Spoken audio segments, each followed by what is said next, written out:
Por cima eu tive uma virose e minha garganta está péssima. Então, se tu tiver uma crise de tosse, vocês perdoem mais essa falha, olha só.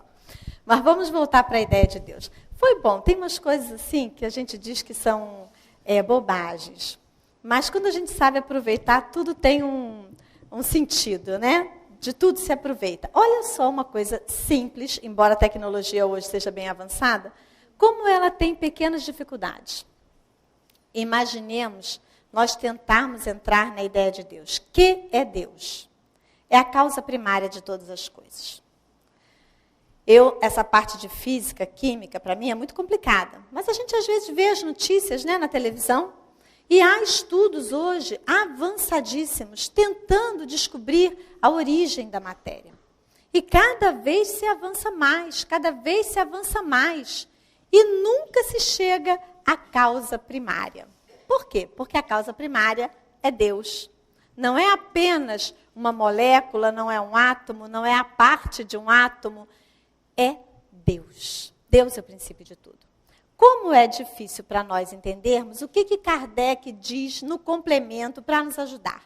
Kardec diz assim: à medida que o senso moral se desenvolve no homem, o seu pensamento penetra melhor no fundo das coisas e ele faz uma ideia mais justa e mais conforme a razão, embora ainda incompleta. Então, a ideia que nós podemos ter de Deus, ela vai se aperfeiçoando na medida em que se desenvolve o senso moral.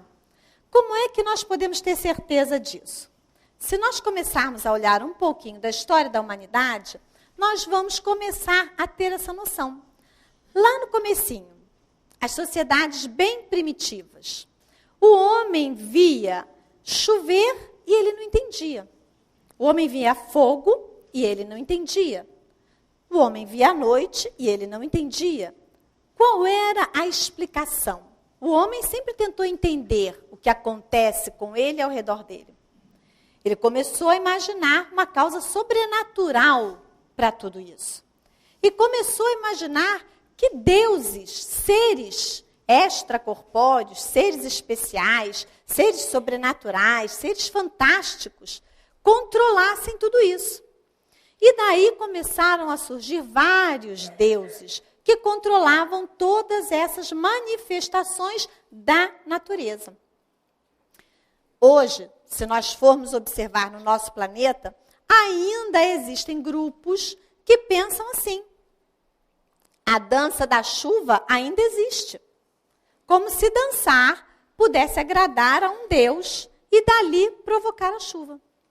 Se nós pegarmos a nossa criancinha hoje lá no pré-escolar, com 4, 5 aninhos, ela já estudou que o calor faz a água evaporar, igual a água lá que a mamãe cozinha para fazer o macarrão, sai aquela fumacinha, evapora, e quando chega num lugar frio, aquele vaporzinho vira água de novo. É só pegar a tampa da panela da mamãe, botar em cima, né? E aquele vapor encostando no frio da tampa se transforma em gotinhas novamente. É um mistério da chuva. Não é um Deus da chuva. É uma lei da natureza. Quando a humanidade começa a perceber essas leis, inicialmente, que explicação nós temos para isso? É a ciência. É a ciência explicando como a natureza funciona com as suas leis, que tem todo um regimento. A sociedade continua avançando. A humanidade continua se desenvolvendo. Todos ao mesmo tempo? Não. Vamos chegar lá no mundo greco-romano. Vamos chegar na Grécia. Uma sociedade já mais desenvolvida, onde nós já temos comércio, onde nós já temos a fabricação de muitas coisas, as pessoas já residem nas suas casas, já existe toda uma cultura, o princípio da matemática, o princípio da filosofia, o princípio da medicina, o princípio da física, da química, da história, da antropologia, está tudo na Grécia. Como é que a Grécia... Hoje eu vou falar devagar. que a voz não está boa. Como é que a Grécia lidava com essa ideia de Deus? Evidentemente que os filósofos vão seguir por vários caminhos. Mas a maioria da população acreditava em quê? Em vários deuses. O mundo grego é um mundo politeísta. E Roma vai aproveitar isso e vai fazer uma associação de deuses. Então nós temos um deus chefe, que é Zeus, o deus do Olimpo. Mas muitos outros deuses que são muito parecidos com a gente. São pessoas, são deuses com os atributos humanos. Então nós temos Atena, a deusa da justiça. Até hoje, quando a gente vai no fórum, em determinados lugares, nós vemos lá Atena com os olhos vendados. Para mostrar o quê? Que ela não quer saber de quem é aquela causa. A justiça deve ser feita. Independente de privilégios. É uma deusa grega. A Afrodite é uma deusa do amor. Esses deuses, muitas vezes, têm os mesmos defeitos que nós. Há um deus, por exemplo, Ares, que ele é o irmão de Zeus. E ele se apaixona pela própria sobrinha. O que ele faz? Ele vai lá, rapta, sequestra a sobrinha Core. Ele era um deus das trevas e da guerra, tanto que os seus filhos se chamavam Medo e Susto. Ele sequestra a sobrinha, leva a sobrinha para o mundo das trevas e fica com ela lá. Quando a mãe descobre o que aconteceu com a própria filha, pede a Zeus que socorra, afinal de contas é a sobrinha dele. Aí eles fazem um acordo. E a jovem passa a viver metade do ano nas trevas, com aquele marido sequestrador, né? E a outra metade na luz, com a família. E daí vem a divisão em duas estações básicas, o verão e o inverno. A luz e a escuridão. Então, que deuses eram esses? Eram os deuses das nossas próprias características. Um Deus que bebe muito, um Deus que é justo, um Deus da família, uma deusa da sensualidade, um Deus para o comércio, um Deus para o artesanato, um Deus para as colheitas, um Deus para cada situação. Por quê? Porque o nosso senso moral nos permitia caminhar até aí. Já havia filósofos questionando mais além. E já havia outros companheiros vivendo com outras ideias. Porque a humanidade não caminha toda junta. Nós não estamos todos no mesmo ponto. Saindo dessa ideia politeísta, quer dizer, muitos deuses governando tudo, e aí Grécia e Roma chegaram assim a deuses que controlavam a própria vida social também. Saindo disso, começa a nascer a ideia do Deus único. Como nasce a ideia do Deus único? Ela tem dois pontos básicos. Um no Egito, em que um dos faraós tenta implantar a ideia do Deus único, que ele coloca como sendo Ra, o Deus Sol. Mas ele não tem sucesso. Ele é derrubado, essa ideia acaba e o politeísmo continua no Egito.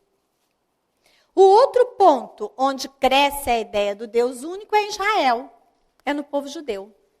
Esse povo trabalha a ideia do Deus único e trabalha de uma maneira bastante firme, tanto que nós o encontramos lá no Antigo Testamento. Quando nós vamos no Antigo Testamento, encontramos lá a ideia do Deus único. Mas que Deus é esse que nós encontramos no Antigo Testamento? Será que é o Deus que nós estamos acostumados a ver hoje? Rodolfo Caligares, nesse livro Sermão da Montanha, a capa hoje deve estar diferente, esse meu é bem velhinho, tá? Ele diz assim, que no começo da civilização, os homens faziam dos deuses potências iradas, a quem era preciso oferecer presentes, para conseguir as vantagens, o bem-estar, a saúde, a prosperidade. Até sacrifícios eram feitos a esses deuses. Foi o comecinho da humanidade.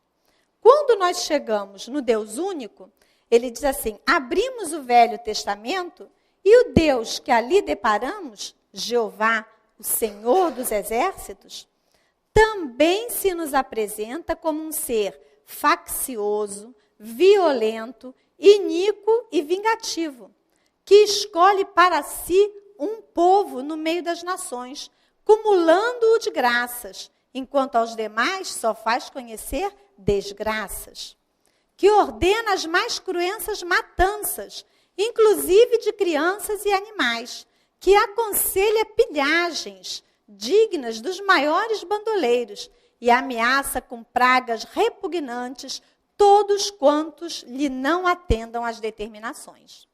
Aí quando a gente lê isso, a gente fala assim, meu Deus, mas isso está lá na Bíblia mesmo? Esse Deus assim, desse jeito? Aí nós fomos procurar. Há muitos casos. Nós escolhemos um. É o caso da guerra contra Madiã. Madiã era um local ali razoavelmente próximo do povo de Israel. Isso está lá em Números, no capítulo 31. Quem quiser depois conferir. E o que nós vemos lá? Nós vemos que Deus, Yahvé, disse assim a Moisés: vinga os filhos de Israel nos madianitas. Por essa primeira frase nós já nos assustamos. Vinga os filhos de Israel nos madianitas. E aí, o que o povo de Israel fez, orientado por Moisés? Se organizou. Cada uma das tribos deu determinado número de homens, né, de materiais necessários à guerra, e foram. E atacaram esse povo, os madianitas. Chegando lá, ganharam a guerra, mataram todos os homens, mesmo os que sobreviveram, queimaram todas as cidades, tudo que havia de residência, de aproveitável, eles queimaram tudo e recolheram todos os despojos de guerra. Ouro, joias, gado, pertences, tudo que sobrou, mais as mulheres e as crianças, aos milhares. Trouxeram tudo aquilo e voltaram e se apresentaram a Moisés. Quando Moisés viu aquele grupo todo que chegou, ele, muito aborrecido, virou para os comandantes da guerra e perguntou: por que trouxeram as mulheres e as crianças também? Matem todas as mulheres, porque elas foram as responsáveis pela perdição do nosso povo. Por que Moisés diz isso? Porque antes, né, homens de Israel tinham tido relações indevidas com mulheres madianitas. Isso era proibido pela lei mosaica. Elas eram de outra religião. E aí, consta que Yahvé, o Deus dos exércitos, teria punido o seu próprio povo, seu povo eleito, escolhido com uma praga. E muitos teriam morrido. Foi por isso que Moisés determinou a vingança. Eles foram lá, destruíram tudo, se vingaram, voltaram. Quando chegaram, Moisés se aborreceu. Por que as mulheres vieram também? Elas é que foram as responsáveis? Matem todas as mulheres e todos os meninos. Ficam só as meninas que ainda não conheceram varão. E elas pertencem a vocês. Aí a gente pensa assim, puxa, mas que crueldade, que coisa terrível. Mas com certeza Yahvé, quando soubesse disso, né, talvez tentasse contemporizar um pouquinho. Mas não, Yahvé, o Deus dos judeus, aquele que determinou a vingança, quando consultado, disse que estava tudo certo, só faltava fazer a divisão. E aí determinou a divisão. A parte que era dos que foram à guerra, a parte que era dos que ficaram na comunidade e a parte que pertencia ao templo. Tudo regulamentado. E aí nós perguntamos assim, que Deus é esse? Será que esse Deus é o Deus que nós conhecemos? Será que era Deus? Ou era o espírito ou os espíritos que estava envolvido ou envolvidos no progresso, no caminhar daquele povo de Israel naquela época? Porque não combina com a ideia de Deus. Como foi que Jesus começa a nos ensinar a ver Deus? A oração que nós conhecemos e que é praticamente unanimemente aceita. Ela começa Pai Nosso. Não começa meu Pai, teu Pai, Pai dos madianitas, Pai dos judeus, Pai de quem é espírita, Pai de quem é evangélico. Não tem isso. É o Pai Nosso. Então já começa a marca de que o Deus não é um Deus de privilégios. Ele não pode favorecer um em prejuízo do outro. Então, obviamente, ali, aonde consta a ideia de Deus, não era Deus. Nós não podemos aceitar. Porque se fosse Deus, Deus estaria o quê? Progredindo junto com a gente? Hoje ele ensina a perdoar, no tempo de Jesus ele já dizia, né? Que Jesus nos trouxe o ensinamento. Perdoar como nós perdoamos. Mas antes ele determinava a vingança? Então Deus era vingativo e depois Deus se tornou um Deus de perdão? Não pode ser. Qual a ideia que nós temos hoje de Deus, que é até onde a nossa condição nos permite avançar e que está no livro dos Espíritos? Nós temos lá, Deus é eterno. Então Deus existe de todo sempre. Ele não foi criado. Ele criou e continua criando. Jesus disse, eu trabalho e meu Pai também trabalha, sempre. O trabalho é a lei de Deus. Ele é imutável, ele não está sujeito às leis variáveis.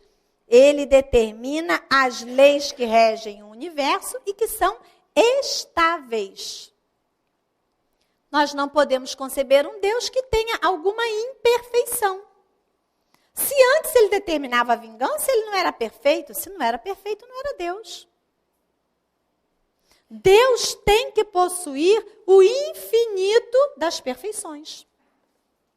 As leis que regem o universo são leis perfeitas e são leis estáveis.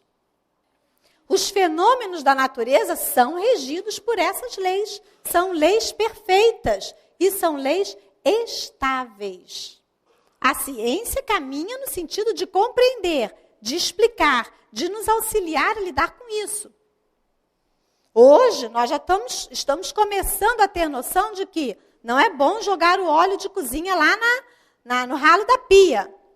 Por quê? Porque eu vou complicar toda a tubulação. Por quê? Porque esse óleo, muitas vezes, não será tratado e vai ser jogado na Baía de Guanabara, nos rios, nos mares, aonde for. O que nós vamos fazer com isso? Comprometer a harmonia da criação. Hoje, nós começamos a entender que existe uma perfeição e uma harmonia na criação. E que nós temos que entender isso para fazer a nossa parte. Então, Deus é imutável. Deus é imaterial. Deus é a fonte da matéria. É por isso que depois a outra parte do capítulo que fala do panteísmo, que foi uma outra tentativa nossa de entender Deus, porque nós estamos caminhando, nós saímos dos vários deuses. Nós chegamos ao Deus único. Mas um Deus único, a nossa imagem e semelhança, né? Um Deus vingativo, um Deus que se aborrece, um Deus que se irrita. Um Deus que ama e odeia ao mesmo tempo. Um Deus à nossa imagem e semelhança. O panteísmo foi uma outra tentativa. O que o panteísmo diz? Ele diz que Deus está em tudo o que existe na natureza, em tudo que existe no cosmos. Tudo que é material, em tudo que é inteligente também. Essa ideia é uma ideia que, até um determinado ponto, é uma ideia muito bela. Mas que nós temos que ter cuidado para não fazer confusão. Por quê? Nós dizemos assim, vejo Deus numa flor. Vejo Deus no pássaro que voa. Isso é muito bonito. Isso dá origem a muitas poesias. Leon Denis fala muito de ver Deus na natureza. Mas veja bem, isso não é panteísmo. Ver Deus na natureza é ver a obra e lembrar do Criador. É como você ver um quadro muito bonito, quando você olha, você lembra do artista que fez aquele quadro. Você diz assim, eu gosto muito de Van Gogh.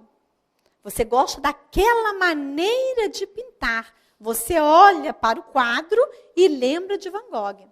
Você olha para a flor e lembra de Deus. Você olha para o pássaro e lembra de Deus. Mas o pássaro não é Deus, assim como o quadro não é o pintor. O quadro não é Van Gogh. O pássaro não é Deus. Se fosse, Deus estaria morrendo e renascendo aos pouquinhos a todo momento. Deus seria instável. Partes dele se perderia, se transformariam em outras coisas. Então, o panteísmo também não é uma ideia razoável. Nós continuamos caminhando à procura da ideia de Deus. Voltamos a repetir, vamos todos juntinhos? Não, não vamos, porque somos espíritos em condições diferentes, com experiências diferentes. Mas o que vale é o que Kardec disse, é o nosso senso moral, que quanto mais se aperfeiçoa, mais nos permite a aproximação da ideia de Deus. Essa semana agora, que nós estamos terminando hoje, né? Eu vi no noticiário. Alguns de vocês devem ter visto também. Um grupo armado, ligado a algumas ideias políticas e a uma determinada religião, deixou bem claro que está disposto a auxiliar os rebeldes lá na guerra civil da Síria contra o governo, porque, olha a alegação do grupo terrorista, aquela guerra civil também é uma guerra santa. Olha a alegação. Não está próximo da ideia lá dos judeus com os madianitas? Por que eles foram lá, mataram todo mundo, mata as mulheres, destrói tudo? Porque era uma guerra santa. Os madianitas adoravam outros deuses. Adoravam Moloque, adoravam Baal, eles adoravam os deuses que para os judeus eram os deuses do pecado. Então aquela guerra, aquela matança, aquela vingança era justificada para eles, porque aquela era uma guerra santa. Hoje também ainda temos isso. Mas como estamos em condições diferentes, a ideia de Deus vai crescendo. À medida em que uma parte da humanidade vai adquirindo mais valores morais, a noção de Deus também vai crescendo. E ela vai caminhando até chegar a Jesus. Jesus é o divisor de águas para todos nós, porque ele começa a nos ensinar a amar o Pai Nosso. Esse Pai que é eterno, que é imutável, que é imaterial, que é único, que é todo-poderoso. Esse é outro ponto que às vezes nos confunde. Nós achamos que já que Deus é todo-poderoso, ele pode tudo. Sim, ele pode tudo. Mas as leis que ele criou são leis sábias, são leis felizes. E nós muitas vezes queremos mudá-las a nosso bel prazer.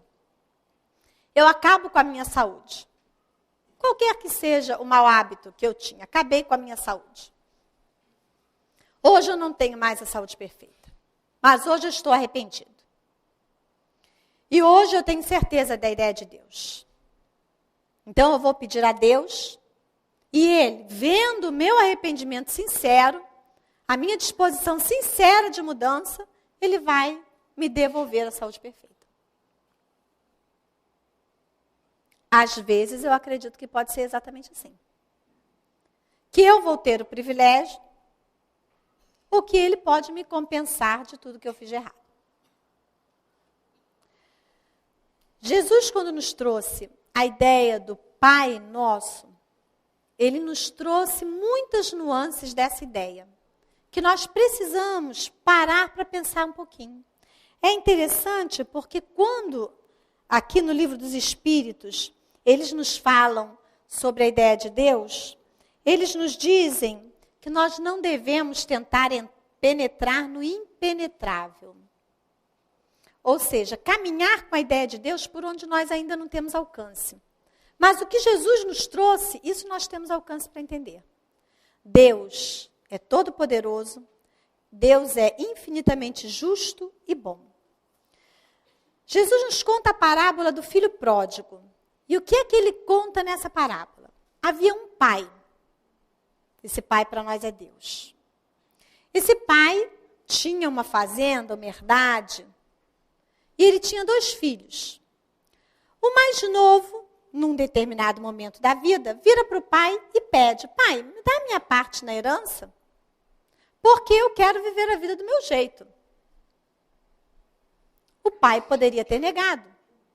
O pai ainda estava lá, não tinha obrigação de adiantar herança para ninguém. Herança é depois que o pai morre, né?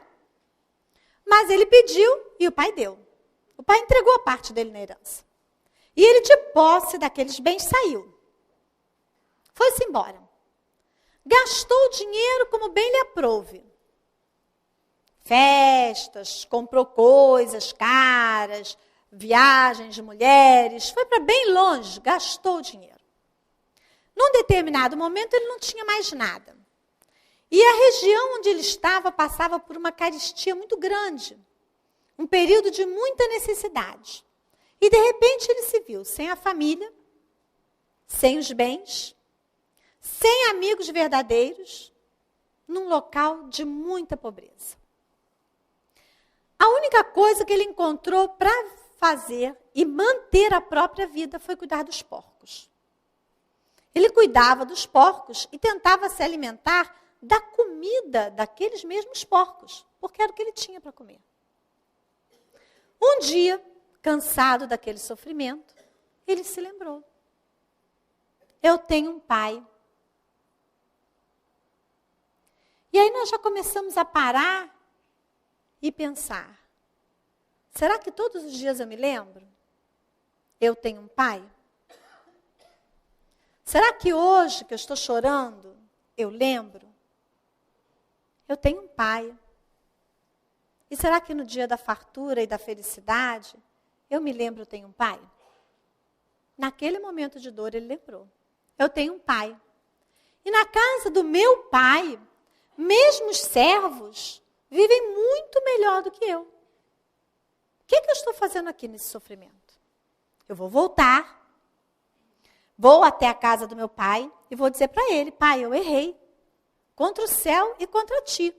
Eu não sou mais digno de ser chamado teu filho, mas me aceita de volta como um dos teus servos e eu ficarei feliz.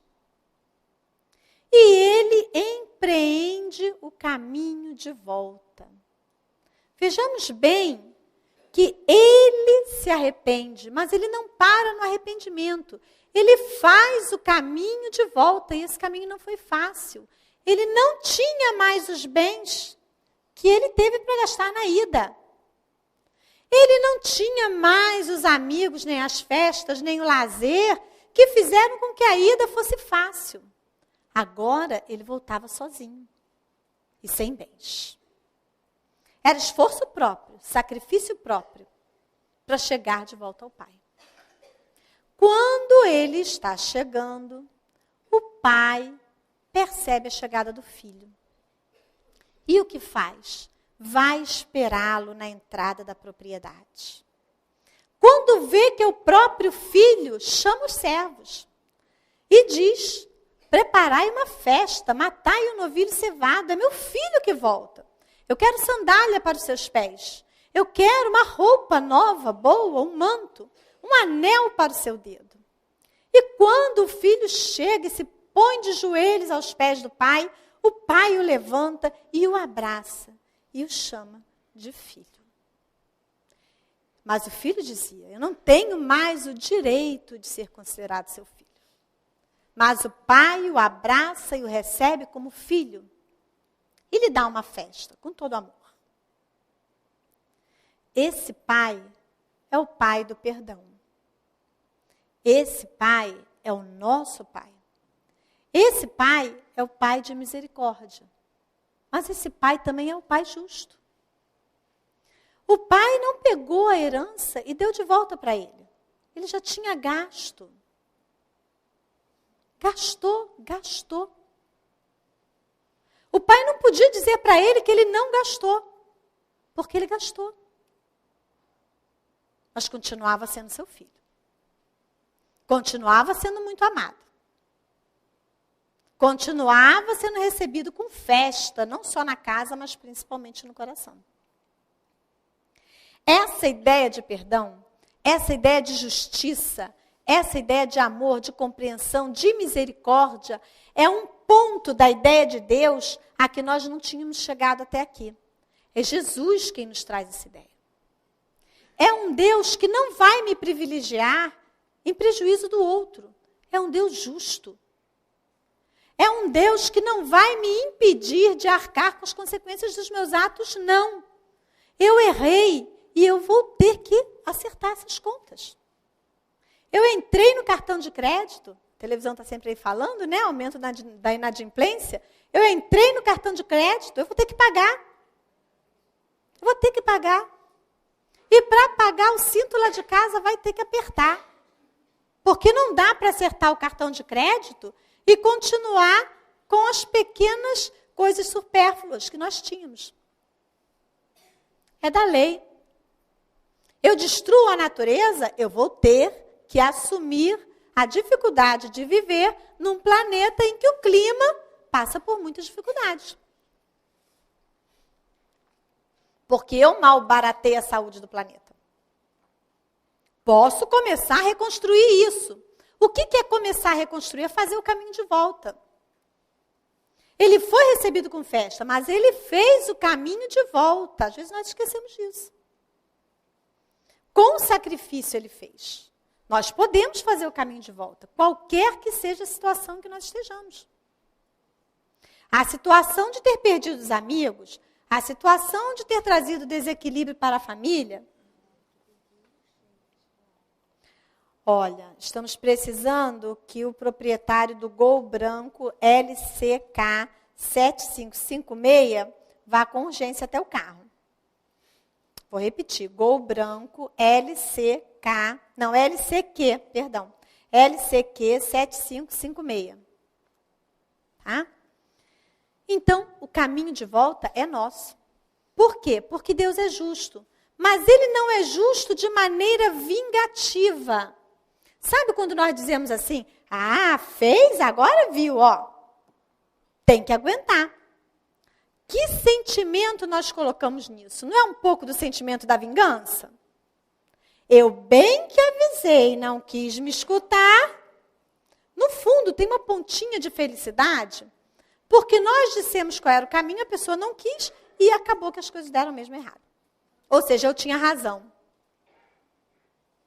Tem uma pequena vingança nisso. Em Deus não há essa pequena vingança.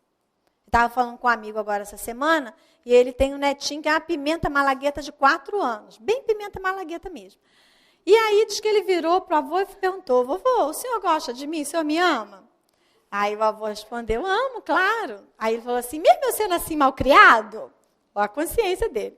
Aí ele abraçou o neto e falou, lógico, meu querido, eu te amo de qualquer jeito. É mais ou menos assim. Quando eles têm 4 anos, é fácil amar o malcriado, né? Quando eles têm 20, 30, 50, já não é tão fácil amar o malcriado, porque as malcriações já são de outro tipo. Mas Deus é mais ou menos assim. É o amor incondicional. E aí nós temos ainda em Jesus um trechinho em que ele nos diz assim, quem dentre vós dará uma pedra a seu filho, se este lhe pedir pão? Ou lhe dará uma cobra, se ele lhe pedir peixe?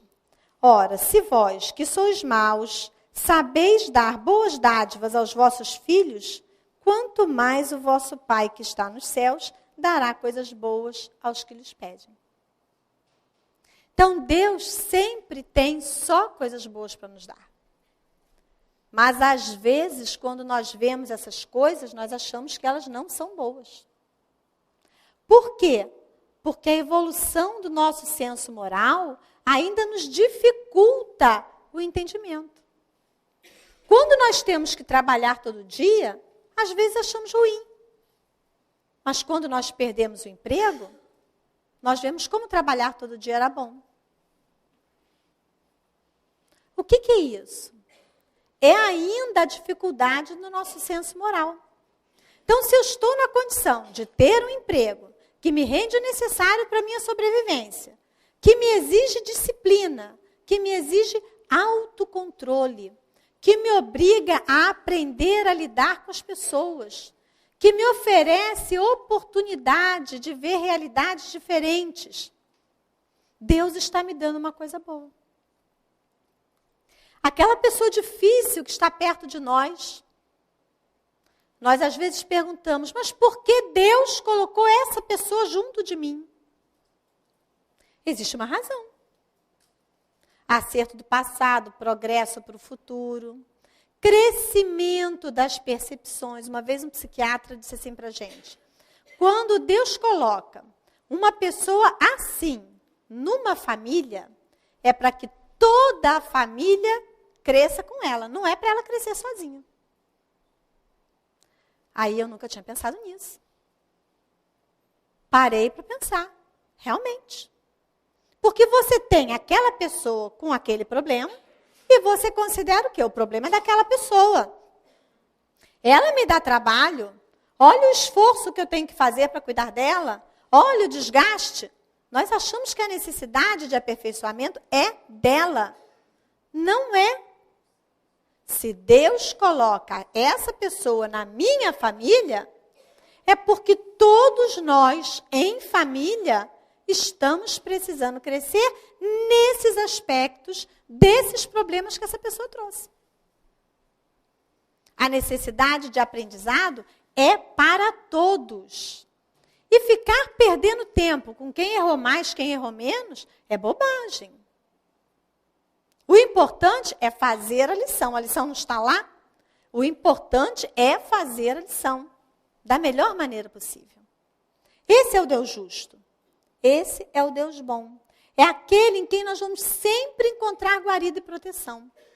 E quando, apesar da gente ter desbaratado os bens que Ele nos deu, como filho pródigo, mas nós temos sempre uma oportunidade de recomeçar. Porque se o pai não devolveu a herança para o filho mais novo, e não podia, porque ele tinha gasto a herança, o pai o recebeu de volta.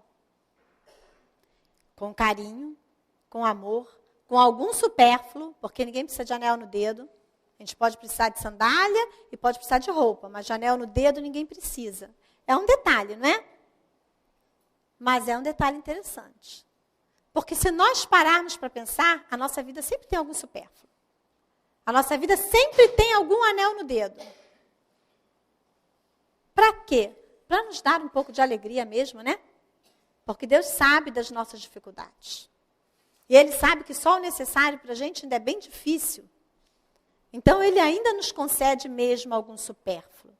Ele ainda nos concede a festa, o novilho cevado, ainda nos concede o anel no dedo. E isso é depois de nós termos desbaratado a fortuna. Agora, esse filho recebido com todo amor e com toda alegria vai fazer o que na casa do pai? Ele não vai ficar deitado fazendo nada. Ele vai trabalhar. Porque o trabalho é uma bênção. Ele vai reconquistar. Ele vai reconstruir. Não como servo, como filho. E nós todos somos filhos de Deus. E nós todos, creio eu, falo por mim, por muitas pessoas que eu conheço. Mas me parece que todos nós, de vez em quando, esquecemos disso. Todos nós, de vez em quando, nos sentimos sozinhos, desamparados, largados. Achamos que tudo vai dar errado. Né? Todas as coisas parecem que estão contra nós, ao mesmo tempo, e a gente não sabe o que fazer. Nós temos pai. E o nosso pai não é qualquer um. Está lá naquelas coisas de caminhão, né? Aquelas frases de caminhão. Tem uma que eu gosto muito, que diz assim, eu não sou o dono do mundo, mas sou filho do dono. Nós somos filhos do dono. Poxa, ser filho do dono do mundo é muita coisa. Leon Denis diz no Grande Enigma o seguinte, o homem que desconhece Deus, quer dizer, quando nós não reconhecemos a paternidade divina, quando nós não aproveitamos isso, ele diz que esse homem se assemelha a um indigente que habita ao lado de palácios, no plural, não é um só não, palácios, cheios de tesouros, e se arrisca a morrer de miséria diante da porta que lhe está aberta e pela qual tudo o convida a entrar. O indigente morrendo de fome, os palácios lá, com tudo do bom e do melhor, a porta aberta, convidando para entrar, e ele continua lá morrendo de fome. Leon Denis diz que assim somos nós, quando não reconhecemos a paternidade divina. Por quê? Porque o mundo está aí, é muito. A gente diz assim, mas a minha família é difícil. Muitas vezes é mesmo, e é muito. Mas quem disse a você que você tem que viver só fechado no seio da família consanguínea? Quem disse que você não pode vir aqui? Quem disse que você não pode fazer novos amigos? Quem disse que você não pode se fortalecer com uma leitura, com uma música, com a bênção do sol, como está na página de hoje? Que vem para todos, Jesus disse, os justos e os injustos. Quem disse que nós não podemos caminhar? Quem foi que disse que nos melhorando, nós não vamos entender melhor essa família difícil? E ela vai começar a parecer menos difícil. Às vezes nós caímos em depressão porque as nossas contas, dinheiro, porque isso está difícil. Sim, está difícil. Mas quem disse que isso não é um exercício para aprender a administrar? Ainda há pouco tempo, uma pessoa amiga esteve na minha casa e disse que um amigo dela foi a determinada região do Nordeste, estava visitando, né? Foi em viagem de turismo, mas resolveu entrar pelo interior para conhecer, estava de carro, foi entrando. Chegou numa cidade em que ele disse que deixou tudo. Ele disse que deixou a mala dele, as roupas, tudo, e veio com o dinheiro de volta para casa. Sabe por quê? Porque as pessoas, inclusive as crianças, quando não tinham mais o que comer, comiam bolinhos de barro. Isso é no Nordeste do Brasil, não é lá longe, não. Faziam bolinhos de barro e comiam. Porque não tinha mais nada, até a água é pouca. Aí nós reclamamos das nossas contas. Não temos direito de ir ao cinema? Temos, se Deus nos deu condição, vamos. Mas vamos administrar. Vamos administrar porque precisamos administrar mais, melhor. Por quê? Porque o nosso pai também é pai daquele que está comendo bolinho de barro. Ele também é pai daquele rebelde que acha que vai apoiar os outros rebeldes em nome de uma guerra santa, explodir no próprio corpo com uma bomba presa a ele e que acha que com isso vai ganhar o reino dos céus. Mas ele também é meu irmão. O pai é o mesmo. E o pai está oferecendo a todos a oportunidade de progresso, a oportunidade de caminhar. Então nós temos que fazer a nossa parte com aquilo que Deus nos proporcionou, termos a gratidão com relação a isso, e tentarmos fazer alguma coisa em benefício de quem nos rodeia. Vamos poder fazer tudo? Não. Mas vamos poder fazer alguma coisa. É essa alguma coisa que Deus espera de nós. Tem uma página de Joana de Ângeles que se chama Deus, o Teu Refúgio. Ela está no livro Filhos de Deus. E ela começa dizendo assim, Deus é o teu amigo perfeito. Já pensamos no amigo perfeito? Deus é o teu amigo perfeito, acessível, sempre disposto a ouvir-te as queixas e a apresentar-te soluções. A gente conversa com Deus, sozinho lá no canto, mas não tem nenhum canto, vai para o banheiro, não tem problema, fecha a porta e conversa com Deus no banheiro. Ninguém vai entrar no banheiro junto com você. Conversa com Deus, conta para Ele tudo o que você pensa, as abobrinhas, os absurdos também. Quando tiver raiva, conta da raiva para Deus. Porque ela vai passar. Você está desabafando com um amigo perfeito, acessível, sempre disposto a ouvir-te as queixas e a apresentar-te soluções. Jamais se cansa, nunca se exaspera. Se buscado, atende, paciente. Ele sempre atende. E sempre tem uma solução, que às vezes vem quando a gente menos espera. daquela pessoa que a gente nem imaginava, daquela situação que ninguém pensou. Aparece uma solução. Às vezes, quando nós já estamos cansados, mas aparece a solução. Às vezes, a solução não é a que nós gostaríamos. Às vezes, nós dizemos assim, Senhor, por favor, cura meu filho. E o meu filho não vai ser curado daquela doença que a ciência ainda não tem solução. Mas o pedido chega a Deus. E o auxílio vem. E nós vamos auxiliar aquele filho por todos os caminhos. E quantas vezes a gente chega no médico e o médico diz assim, puxa, é um dos melhores com esse problema. Como está bem? Às vezes os médicos dizem, vai acontecer isso. Eu conheço vários casos. 5 anos depois, 10 anos depois, nem a metade do que foi previsto. Por quê? Porque você conversou com Deus. A cura não era possível, mas o alívio era. As leis que Deus criou são leis sábias, que não vão ser derrubadas por um privilégio meu. Mas a espiritualidade em nome de Deus pode nos ajudar, e muito. Mas o caminho de volta para a casa do Pai é nosso. Ele é misericordioso e, ao mesmo tempo, justo. Com Deus no coração e na mente, agirás com decisão feliz e desempenharás as tuas tarefas com dinamismo elevado. Nos acostumamos a, antes de dar a palavra final, pedir a opinião de Deus? Porque a gente é assim, ai, mas Deus, Jesus, né? Todo mundo tão longe da gente. Joana de Ângeles está dizendo aqui, Deus é o teu amigo perfeito, acessível, disposto a ouvir-te as queixas e a apresentar-te soluções.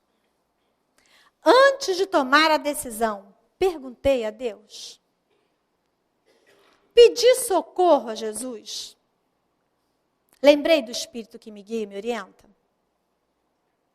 A gente resolve casar, a gente resolve separar, a gente resolve mudar de emprego, a gente resolve viajar, a gente resolve fazer, resolve acontecer, como se nós fôssemos assim, o máximo.